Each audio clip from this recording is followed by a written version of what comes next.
tikus ini, IQ 150. Sampai di rumah, ada ranjang, ada jam. Perabotannya tidak terlalu kuno. Benang, korek api, dan ada satu yang enak dipandang.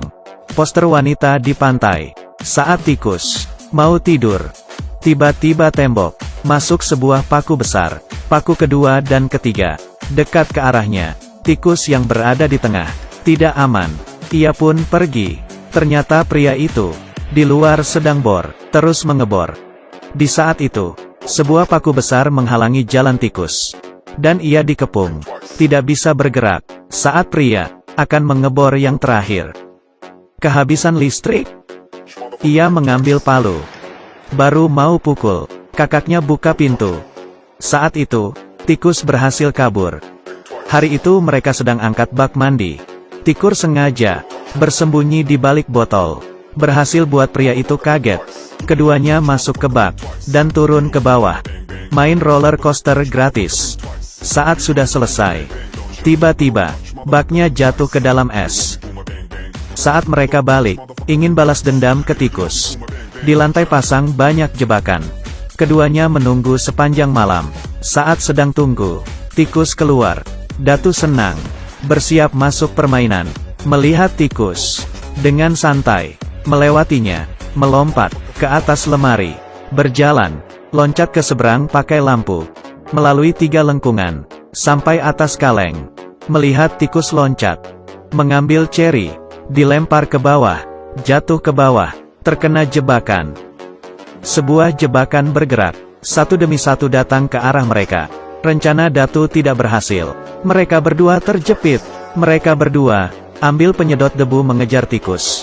Tikus bergegas masuk ke dalam lubang. Datu memasukkan alat ke dalam lubang. Melihat saluran penyedot debu. Keluar air. Kantong di dalam mesin keluar. Keduanya tidak senang, dan tidak tahu. Yang tersedot, pipa saluran pembuangan. Kantong di hadapannya semakin besar. Tikus di jendela, menyaksikan. Air kotoran ini semuanya keluar. Mereka berdua gagal. Tidak ada cara lain. Membayar. Orang datang untuk menangkap tikus. Cara mereka berbeda. Dapat mendengar posisinya. Dengan mencium sudah bisa tahu hewan apa. Di sini ada tikus. Mendengar itu, ini adalah orang yang tepat. Penangkap tikus sudah bersiap, mulai mencari. Ia menemukan 3 petunjuk penting.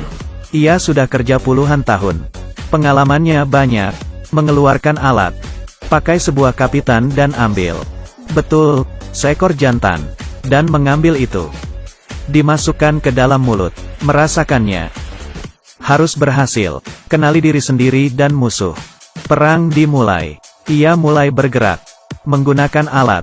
Mulai melihat posisi lubang tikus. Tiba-tiba tidak ada sinyal. Saat itu tikus mulai beraksi, menggeser tali ke pipa saluran. Bergegas pergi keluar. Saat penangkap tikus sadar talinya putus. Di saat itu, kenapa familiar? Bergegas lihat jendela, memperbesar 30x. Melihat tikus, mengaktifkan saklar, roda berputar, mulai menarik. Penangkap tikus dari lantai 2 ke lantai 1, merusak pintu keluar, dan berhenti di luar. Terpenting, tikus tahu dia suka makan kotoran. Kasih dia 1 biji, dan kembali ke rumah. Penangkap tikus diselamatkan. Di depan, mendapat pukulan serius. Dalam karirnya, ini sebuah kemaluan. Datu kembali ke rumah. Rumahnya kacau balau.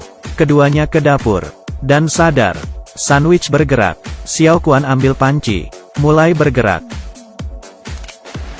Datu yang kehilangan akal, terus mengejar tikus. Tikus kecil mengenal jalan, tapi Datu semakin naik, semakin sempit. Ia pun tersangkut di lubang. Xiao Kuan buru-buru ambil senter, diarahkan ke Datu. Tikus mengambil kesempatan, melepas tombol gas. Di saat itu, senter rusak, dan kebetulan tikus pindah rumah. Hal pertama, agar masalah selesai, ia nyalakan korek api, mulai keluar api. Di saat itu, Datu terlempar keluar, dan masuk ke dalam sungai. Jatuh ke dasar, di atas bak mandi. Di situ Xiao Kuan terlempar ke lemari, baru ingin bangun. Lemari belakang, jatuh ke tubuhnya. Palanya tertimpa dan jari terjepit. Di saat itu Datu kembali, dan Xiao Kuan juga sudah beranjak. Keduanya mulai, dengan pengalamannya sendiri, mengayunkan tangan. Selanjutnya, akhirnya, semuanya, ternyata Datu mulai marah dan kesal. Ambil senjata dan menembak. Tikus panik, bergegas masuk lubang. Ia memasukkan senjata ke lubang. Tapi ia tidak tahu, di bawah pistol, ada bom penangkap tikus. Saat tembak, langsung, dari bawah meledak, lantai pun hancur. Keduanya langsung, terjatuh ke bawah. Mereka berdua, mulai merapikan rumah, ingin lelang rumah itu. Dengan harga tinggi, rumah bersejarah ratusan tahun, memiliki nilai koleksi bagus. Banyak orang datang lihat rumah. Lelang dimulai.